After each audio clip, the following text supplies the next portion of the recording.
ఇరుగు దిష్టి, పొరుగు దిష్టి, నా దిష్టి, నీ దిష్టి, ఉలవల దిష్టి, అన్ని దిష్టిలు పోవాలి అని మన పెద్దవారు ఎందుకంటారో మీకు తెలుసా?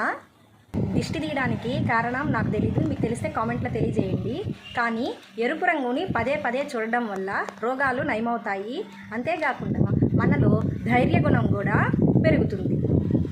చెట్టు కింద దెయ్యం నాకేం భయం, ఇది ఒక మూఢనమ్మకం అండి. దీనికి నిజానికైతే దానికి చింత, మర్రి మొదలైన చెట్లు పగలపూట ఎక్కువ కార్బన్ డైఆక్సైడ్ని తీసుకొని ఆక్సిజన్ని రిలీజ్ చేస్తాయి. అదే రాత్రులు అయితే వాటికి రివర్స్గా జరుగుతాయి. అందుకని వాటి కింద పనుకున్న వాళ్ళకి ఊపిరాడక ఈ విధంగా అంటారు.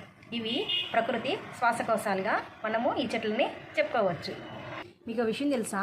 మామిడి చెట్టు తన జీవిత కాలంలో 81 టన్నుల కార్బన్ డైఆక్సైడ్ని గ్రహించి 271 టన్నుల ఆక్సిజన్ని రిలీజ్ చేస్తుందంట. చూడండి ఇవి ఎంత మనకు హెల్ప్ చేస్తాయో.